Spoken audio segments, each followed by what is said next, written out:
अध्याय श्रीमद्भगवद्गीता 48 49 50 51 श्लोक जैक योगस्थः कुरु कर्माणि संगतक्ता धनंजय सिद्धि सिद्ध समभूता समतजो उच्यते दूरेण हि वरं कर्म बुद्धियुगध्याय बुद्धे शरणं मनश्चि कृपणां फलहेतवः तुम्हें फल कामना छाड़ी निष्काम अर्थात फल आशा छाड़ी दे कर्म कर आहुरी मध्य सिद्धि हेउ बा सिद्धि न हेउ एहाकु समान ज्ञान कर एहा समज्ञान एहा जुग अटे कर्म जुग निकृष्ट ज्ञान जुग श्रेष्ठ अटे जो माने सकामी से माने कृपण तेणु ईश्वर ठारू शरण पश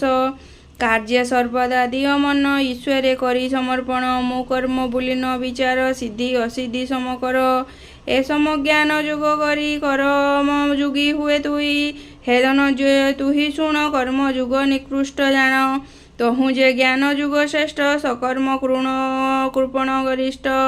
तु पश ईश्वर शरण संतोष हेब भगवान बुद्धियुक्त जहातिह उभे सुकृत दुष्कृते तस्मा योग जुष्य योग कर्म युग कौशल कर्मजः वृद्धियुक्ता हि फल त्याक्त मनीषण जन्मबंध निर्विद्युक्ता पद गच्छन्ति नानायम समज्ञान बुद्धि सुकृत बा दुष्कृतर स्थान नाही तेणु निष्काम पथरे जहा साधन बंधन सबु भ्रम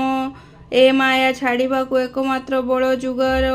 जे लुकर समता बुद्धि से कर्म कलरू छाड़ी देबाकू जन्म बंधन मुक्त हुओ समता बुद्धि जार थाई सुकृत दुष्कृतता नाही एणु तु मोर कथा मान निष्काम कर्मे दियो मन साधन बंधन जे कर्म ज्ञाने जे सबु ज्ञान भ्रम ताहार विनाश निमित्ते जोग बल एका समर्थे समता बुद्धियुक्त जन कर्म फलकु से दिन